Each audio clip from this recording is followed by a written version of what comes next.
Bonjour à toutes et à tous et bienvenue dans ma nouvelle vidéo. Donc aujourd'hui je suis super contente de vous retrouver pour ma foire aux questions dont je vous avais parlé la semaine dernière et aussi sur Instagram. J'ai quand même pas mal de questions par rapport à cette nouvelle foire aux questions. Donc je vais commencer tout de suite et pas trop m'étaler sur l'introduction. On va commencer tout d'abord par les questions que j'ai eues sur Instagram. Donc tout d'abord il y a eu Anne-Marie, donc je vais regarder sur le côté parce que mon ordinateur est juste en bas. Donc Anne-Marie qui me demande: peut-on commander la Oyster Card depuis la France par internet? Alors oui, c'est tout à fait possible. Si vous voulez, en barre d'infos je vous mettrai un lien qui est donc un lien je crois francophone qui vous permet de commander justement cette carte par internet et en fait de la recevoir directement chez vous. Sinon aussi il est tout à fait possible de l'acheter lorsque vous arrivez à Londres pour la première fois. Donc vous allez simplement dans un guichet, vous demandez pour la Oyster Card. Mais je vais vous mettre le lien en barre d'infos juste en dessous, donc n'hésitez pas à aller le voir si jamais vous êtes intéressé par ça. Camille RMN qui me demande est-ce que ta vie de maman est comme tu l'imaginais? Arrives-tu à gérer cette nouvelle vie? Alors, oui, ma vie de maman est comme je l'imaginais, c'est-à-dire qu'en fait, voilà, c'est une vie de maman, je veux dire, je m'attendais bien à m'occuper de mon psy 24h/24, enfin voilà, c'est quand même un travail assez... un travail. C'est pas vraiment un travail, mais voilà, c'est quand même quelque chose qui se fait tout le temps. Enfin, voilà, je m'occupe de mon bébé vraiment tout le temps, toute la journée. C'est vrai que c'est un peu comme je l'imaginais, parce que c'est vrai que je me suis toujours dit, enfin j'ai quand même des enfants dans ma famille, donc je voyais un petit peu comment mes tantes, mes oncles, enfin voilà, comment un petit peu tout le monde gérait la chose. Donc je me suis jamais fait vraiment, on va dire, d'illusions sur le fait que voilà, un bébé, il faut en prendre soin et ça prend beaucoup de temps. J'arrive à la gérer au départ, au tout début, c'est vrai, comme je l'ai raconté, je voudrais faire ma vidéo sur le post-accouchement, enfin voilà, ce que j'en ai parlé pas mal, je me suis pas mal épanchée là-dessus, mais c'est vrai qu'au tout début, dès que j'avais accouché, en fait, les premières semaines ont été assez compliquées pour moi. J'ai fait un petit baby blues, enfin voilà, j'étais pas vraiment, on va dire, au meilleur de ma forme physique d'une part et psychologique aussi d'une autre, donc c'est vrai que ça n'a pas été très facile ces premières semaines, premiers jours, mais bon après ça s'est super bien passé. Après depuis maintenant, on va dire que maintenant qu'il a une sorte de petite routine maintenant, c'est vrai que j'arrive mieux à trouver un petit peu de temps pour moi entre guillemets, mais je veux dire j'arrive à faire autre chose que de m'occuper de mon bébé, ce qui est quand même pas mal parce que voilà, il commence à faire un peu des siestes plus longues. Là, par exemple maintenant j'en profite parce qu'il dort. Il y a 2 semaines de ça, j'aurais pas été capable de le faire parce qu'il aurait voulu être constamment dans mes bras. Donc voilà, je pense que je gère quand même pas mal la chose. Après personne n'est parfait, je fais un petit peu des erreurs des fois, ça m'arrive, donc voilà, mais bon, je fais comme je peux, on va dire. Comment vis-tu ta vie de maman loin de ta famille en France? Donc ça c'est Julie Roth qui me demande cette question. Donc loin de ma famille, c'est vrai que je vais pas dire que c'est facile parce que j'aimerais beaucoup avoir ma maman avec moi tout le temps, enfin voilà, avoir ma famille autour, juste partir à prendre un café chez l'un, aller manger avec l'autre, enfin voilà, c'est vrai que c'est des choses qui me manquent. Mais c'est vrai que non, j'arrive à gérer quand même assez bien parce qu'on se Skype tous les jours avec mes parents en tout cas. J'essaie de faire en sorte qu'ils voient le petit quasiment tous les jours, et puis j'essaie de faire en sorte que Nolan les voit aussi de son côté. Ce qui est plutôt bien parce que maintenant j'ai l'impression qu'ils commencent à reconnaître leur visage, parce que dès qu'ils les voient à la webcam, je mets toujours l'écran en grand écran et j'approche, on va dire, de l'écran, et là il peut voir, on va dire, un peu les visages, il commence à sourire, à s'exciter et tout parce qu'il voit des gens. Je sais pas vraiment s'il voit vraiment leur visage, mais il voit quelque chose bouger. Mais à chaque fois en tout cas qu'il les voit, il commence vachement à les reconnaître.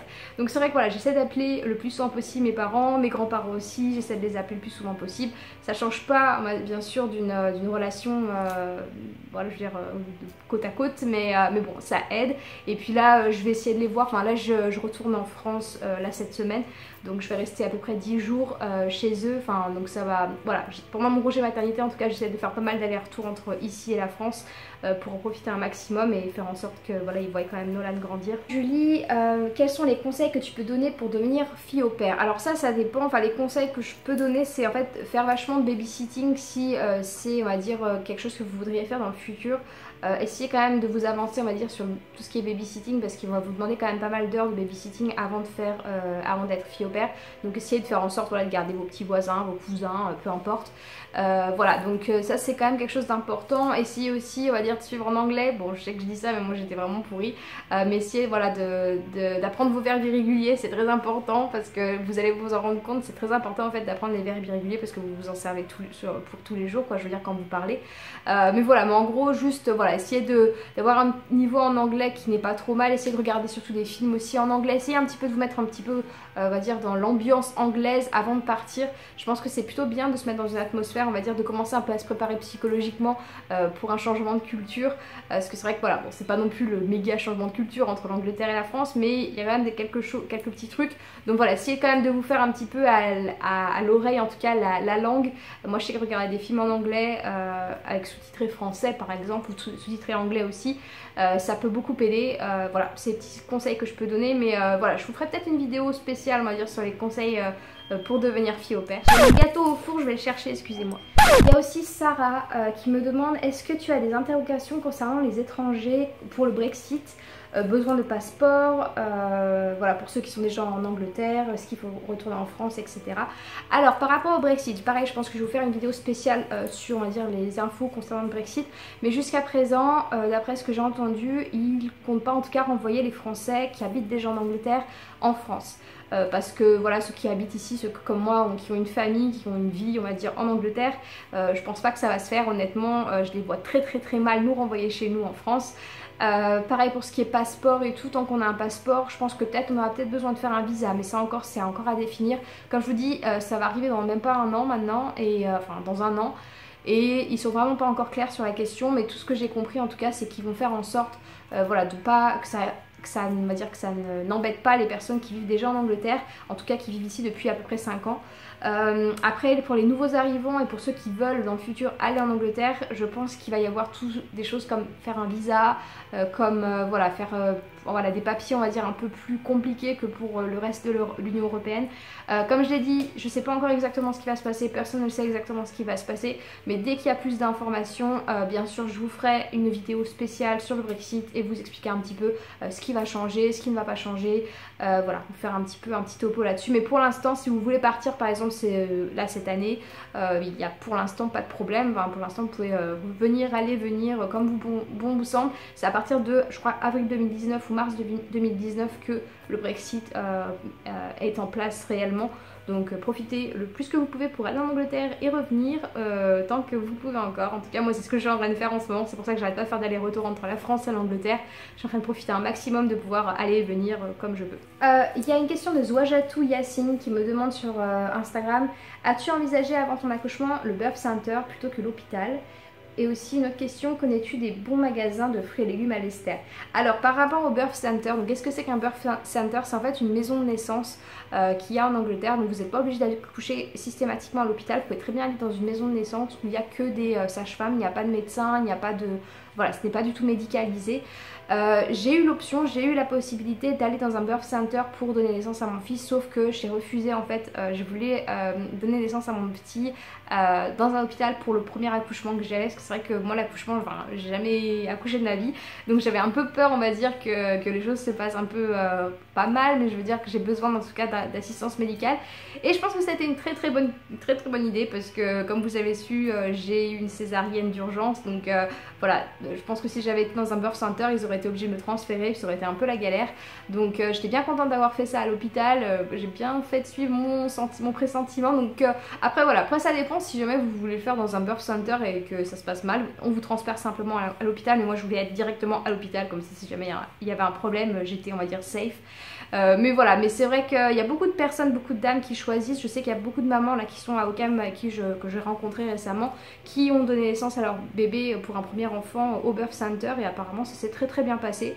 Donc voilà, ça dépend vraiment des personnes, ça dépend comment vous voyez votre accouchement. Moi c'est vrai que je voyais ça un petit peu, j'avais un petit peu peur. Donc voilà, avoir un espace médical autour de moi, ça me rassurait, donc c'était un peu mon choix. Concernant le magasin de fruits et légumes en Angleterre, à Leicester, la chose que je peux te conseiller, c'est le marché de Leicester. Alors le marché de Leicester, il est connu, enfin c'est l'un des plus grands marchés de couverts d'Angleterre. Et il y a le marché qui est là tous les jours, il y a le marché couvert. Donc je t'invite à aller au centre de Leicester, à côté de la Clock Tower, il y a le marché et tu as des fruits et légumes pour 1 livre, tu as on va dire une tonne de tomates, pour 1 livre tu as des tonnes de courgettes, des tonnes de légumes de saison aussi. Alors je t'invite vraiment à le faire parce que c'est tous des producteurs locaux, c'est pas cher et c'est de la bonne qualité. Donc voilà, moi c'est ce que j'allais faire ça, enfin lorsque j'habitais à Leicester, j'allais faire mes courses de légumes, de fruits et légumes directement au marché parce que c'était vachement bon rapport qualité-prix et enfin voilà, c'était nickel quoi. Donc vas-y. Il y a LOL, je crois le nom c'est: aimerais-tu avoir une famille nombreuse? Quelle serait la meilleure ville en Angleterre pour fonder une famille? Vie agréable, offre d'emploi, évolution professionnelle, blablabla. Merci à toi. Est-ce que je voudrais avoir une famille nombreuse déjà? Non, enfin non. Déjà un enfant ça me va déjà bien. Moi dans ma tête avant d'avoir un enfant dans ma tête je voudrais avoir 3 enfants. Et maintenant que j'ai Nolan, c'est vrai que je me vois pas avoir, on va dire, 15 millions d'enfants, je me vois juste en avoir que 2. Après le deuxième, quand j'aurai le deuxième, peut-être que je voudrais en avoir un troisième, donc je sais pas, je saurais pas te dire, mais en tout cas j'aimerais pas en avoir plus que 3. Parce que je trouve que déjà un enfant c'est déjà pas mal de boulot, et 2 je pense que ce serait encore plus, et 3 donc t'imagines même pas. Donc voilà, pour l'instant c'est ma question par rapport à ma réponse par rapport à ça. Concernant une bonne ville pour habiter lorsqu'on est en Angleterre, je pense que moi personnellement j'ai une grande préférence pour Liverpool. Voilà, pour tout ce qui est on va dire dans le nord d'Angleterre, si tu recherches on va dire quelque part d'agréable à vivre, où les gens sont super sympas et tout, plus tu montes au nord, plus tu auras des gens sympas, des environnements sympas. Aussi les prix sont peu chers, plus tu montes au nord plus c'est pas cher. Donc enfin ça dépend où, mais Liverpool je sais que c'est pas si cher que ça. Et en plus de ça, il y a tellement de choses, il y a la mer pas loin, il y a niveau culturel, Liverpool c'est génial. Je crois pas que comme j'ai dit les maisons soient très chères là-bas. Manchester c'est à 1 heure de train. Voilà, moi personnellement si jamais je devais choisir aller vivre quelque part autre que là où je suis, ce sera à Liverpool parce que c'est une ville super que j'ai toujours aimée. Ça fait très longtemps que je suis pas retournée et d'ailleurs j'aimerais beaucoup y aller encore.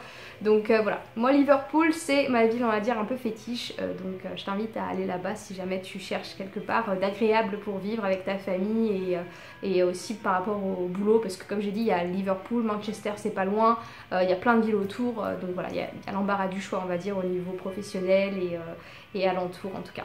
Ensuite, une nouvelle question d'Étoile Magique qui me demande comment se passe ta vie de couple maintenant que vous avez un enfant parmi vous. Alors, ma vie de couple avec Tim se passe très bien. Je ne dis pas ça parce que je vous cache des choses, non. C'est vrai, avec Tim on s'entend toujours super bien. Voilà, niveau couple ça va super. Depuis qu'on a Nolan, même j'ai l'impression que notre amour s'est même encore renforcé parce qu'on a vraiment une vraie équipe. Voilà, lorsqu'il y en a un qui est fatigué, l'autre prend le relais et vice versa. Non, franchement, je vais pas à me plaindre du couple que j'ai avec Tim. On est vraiment très soudés, que ce soit lors de l'accouchement, que ce soit après l'accouchement, que ce soit maintenant, 3 mois après. On s'entend super bien et franchement, je crois qu'on a jamais je crois qu'on était fait pour être parents tous les deux et qu'on était fait pour être parents ensemble parce que vraiment on se complète. Donc franchement, ouais, non, super contente niveau couple. Après, une autre question, tu me demandais est-ce que vous vous êtes déjà renseigné sur sa future éducation? Pour son éducation, c'est vrai que moi je vais, donc après tu me poses une question sur quand est-ce que je vais reprendre le boulot aussi. Donc je vais reprendre le boulot normalement en début septembre de cette année. Voilà, en Angleterre on peut avoir jusqu'à 12 mois de congé maternité, mais moi je compte reprendre après les 9 mois parce qu'en fait à partir de 9 mois de congé maternité on n'a plus d'indemnité, donc voilà, j'ai besoin d'argent. Donc je retourne travailler début septembre et en fait je vais essayer de négocier avec mon travail, enfin voir s'ils acceptent ou pas, je sais pas, mais de revenir soit à mi-temps, enfin voilà, revenir on va dire à temps partiel en tout cas si je peux. Pour pouvoir m'occuper de Nolan aussi un maximum parce que je vois pas, pour moi faire un enfant c'est pas de le laisser à la crèche tout le temps. En tout cas moi si j'ai la possibilité de faire ça j'aimerais le faire. Mais en tout cas Nolan il sera à la crèche en tout cas à peu près, mon idée serait qu'il soit à la crèche environ 3 jours par semaine. Et en fait voilà, donc il serait à une crèche qu'on a ici à Oakham qui est super bien, il y a plein de petits, voilà, il y aura des copains je pense. Et après niveau éducation en fait il faut savoir qu'en Angleterre il n'y a pas d'école maternelle. En fait les écoles maternelles sont à l'intérieur des crèches, elles sont généralement payantes mais vous avez quelques heures qui sont gratuites, qui sont on va dire payées par le gouvernement. Donc voilà, c'est très différent, mais je pense aussi je vous ferai une vidéo complète là-dessus parce que c'est très différent pour tout ce qui est éducation des enfants. En tout cas moi Nolan il ira à la maternelle, donc ce qu'on appelle preschool, et après il ira à l'école primaire directement. Je n'ai pas encore choisi l'école primaire des alentours parce que c'est encore un petit peu tôt, mais je pense qu'il ira dans une école aux alentours qui aura en tout cas bonne réputation. Après j'aimerais bien qu'il fasse aussi un peu de français dans son école, mais ça généralement ce sont dans des écoles privées, et les écoles privées en tout cas celles qu'on a à Oakham sont très chères. C'est-à-dire qu'elle coûte environ 30 000 livres par an. Donc 30 000 livres par an, je vous fais laisser le faire le calcul, ça fait à peu près 40 000 euros par an.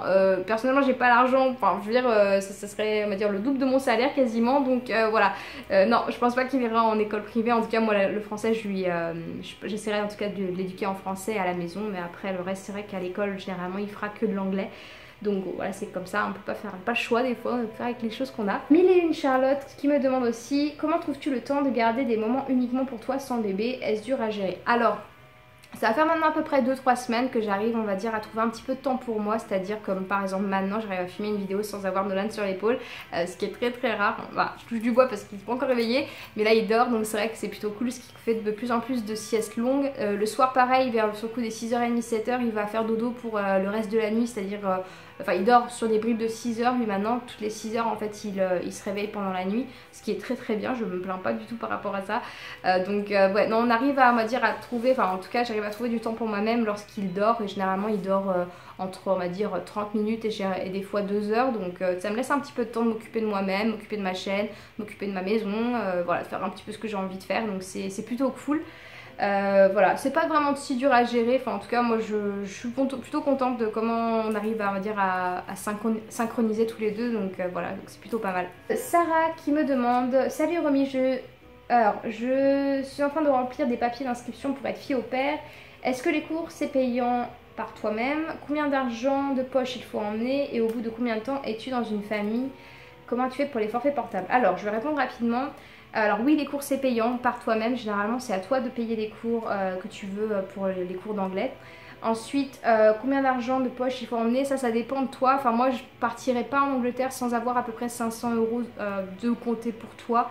Comme ça si jamais tu as on va dire un problème avec la famille ou quelque chose, tu peux, on va dire, partir et te payer une nuit d'hôtel, enfin plusieurs nuits d'hôtel avant de rentrer chez toi.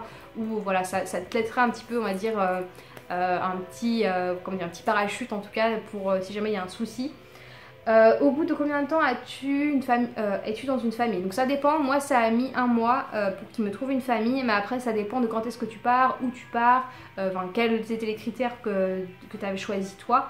Généralement ça prend à peu près un mois, donc je te conseille, si jamais tu veux partir à la rentrée de septembre prochain, prends-y-toi environ vers les mai-juin. Même un petit peu avant, comme ça au moins tu seras sûr d'avoir, on va dire, une famille pour la rentrée de septembre-octobre. Donc voilà, fais comme ça, enfin, en tout cas moi c'est ce que j'avais fait pour moi. Et comment as-tu fait pour ton forfait portable? Alors pour forfait portable, moi j'avais pris ce qu'on appelle un pay as you go, c'est-à-dire en fait tu achètes juste une carte SIM et en fait tu payes, on va dire, tous les mois, on va dire, tu passes par exemple dans un marchand de journaux ou tu vas dans un supermarché et tu payes, en fait tu as juste à une carte et en fait tu payes par exemple 10 livres, tu mets 10 livres sur cette carte SIM et enfin je l'ai expliqué un petit peu sur une vidéo, faudrait que je retrouve la vidéo que c'était, mais je crois que c'était, je sais plus, enfin je la mettrai en lien juste là, mais je raconte un petit peu tout comment ça marche les pay as you go et moi c'est ce que j'avais fait et ça marchait super bien parce que t'as pas besoin de forfait, t'as pas besoin de... Voilà, t'es pas engagé à un forfait, t'es pas à payer pendant des mois et des mois. Au moins si jamais un jour tu veux rentrer chez toi, bah, t'auras juste à pas payer. C'est tout. Donc on va finir maintenant par les questions YouTube. Alors j'en avais eu deux ou trois je crois. Donc on va commencer par Claire qui me demandait... je me demandais, étant expatriée en Angleterre, quelles sont les choses françaises qui te manquent? Alors les choses françaises qui me manquent, comme j'ai un peu évoqué auparavant, c'est généralement, on va dire, ma famille. C'est vrai, c'est pas les choses, mais bon, c'est ma famille qui me manque, on va dire, le plus que tout pour tout ce qui est, on va dire, la France. Après c'est vrai que ce qui me manque en France c'est aussi la nourriture. Par exemple c'est simplement faire mes courses dans un magasin français et trouver en fait des choses, des produits français comme des quenelles par exemple. Il y a des fois j'ai envie de manger des quenelles et il n'y a pas de quenelles en Angleterre, donc je sais que je pourrais les faire moi-même mais je préfère les acheter déjà faites, je suis un peu feignante.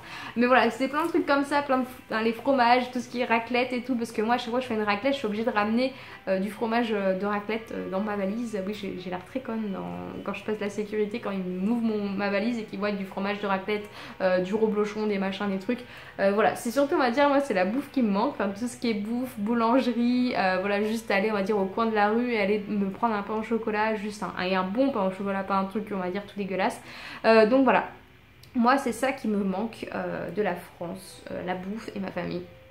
Oui, je sais, c'est pas très bien, mais voilà.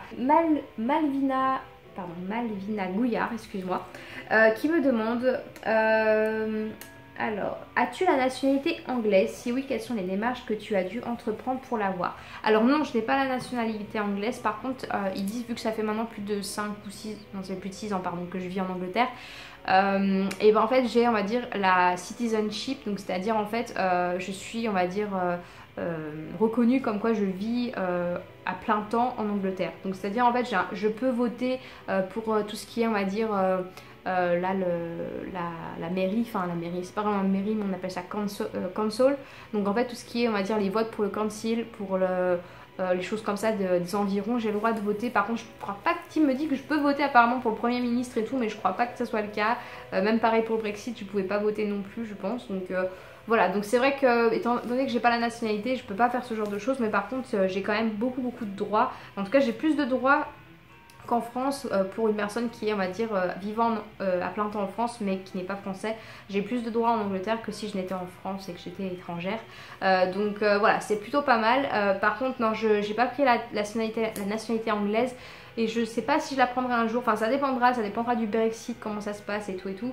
Mais pour l'instant, j'en vois pas l'utilité, je suis bien avec ma nationalité française. Ou si je la prends, j'aurai sûrement la double nationalité comme Nolan, mon fils, aura. Donc voilà, pareil, je vous ferai une vidéo sur comment faire une double nationalité pour un bébé et tout. C'était un sacré casse-tête, c'est pas encore terminé parce que je suis encore en train de me battre avec l'administration française. Franchement, je supporte pas l'administration française, c'est un truc de malade. Enfin voilà, je vous raconterai un petit peu mes déboires avec l'administration française, c'est quelque chose, mais c'est très chiant. C'est très long, ça prend beaucoup de temps. Moi qui pensais, en Angleterre, j'ai fait un passeport et une nationalité de mon fils en l'espace de un jour. Alors qu'en Angleterre, ça prend maintenant 3 mois presque. En France, je veux dire, pour la France, ça prend presque 3 mois. Vive l'administration française, j'ai envie de vous dire. Donc voilà, donc quelle démarche as-tu dû entreprendre pour l'avoir? Franchement, je sais pas, je me suis pas encore renseignée sur la question parce que je suis pas encore dans l'optique de devenir anglaise, en tout cas pas dans l'optique d'avoir la nationalité. Donc je t'invite à te renseigner de ton côté par rapport à ça. Bah écoutez, je crois qu'on a tout dit, peut-être que j'ai oublié des questions, je suis désolée si c'est le cas. Mais en tout cas, j'espère avoir répondu à toutes ceux et celles qui m'ont posé des questions. J'espère que la vidéo vous a plu. En tout cas, n'hésitez pas, comme d'habitude, à lâcher un petit like sur la vidéo, vous abonner à la chaîne. Je sais pas s'il y aura une vidéo la semaine prochaine, parce que là, je pars en France pour 10 jours à peu près. Donc je pense pas que je vais avoir le temps de filmer une nouvelle vidéo avant de partir. Et il y aura ma soeur en plus qui débarque à la maison ce soir. Donc voilà, elle va rester une semaine avec moi et après la semaine d'après on part en France toutes les deux pour rester 10 jours ensemble. Donc voilà, je vais m'occuper un petit peu de ma famille et vu qu'elle va partir bientôt à l'autre bout du monde, et ben voilà, je vais essayer de profiter d'elle un maximum. Voilà, bah écoutez, je vous embrasse toutes et tous super fort. Merci encore de me suivre sur YouTube et n'hésitez pas, si jamais vous avez des questions en commentaire, à les poser, j'essaierai d'y répondre en commentaire. Et sinon, si jamais vous avez des idées de vidéos que vous aimeriez que je fasse, peu importe le sujet, que ce soit sur l'Angleterre, n'hésitez pas à me le dire et j'essaierai de faire en sorte de le faire. En tout cas, j'en ai quelques-unes là qui vont arriver bientôt, j'espère qu'elles vous intéresseront. Voilà, bah écoutez, je vous embrasse super fort. Je vous dis à bientôt dans une toute nouvelle vidéo. Ciao!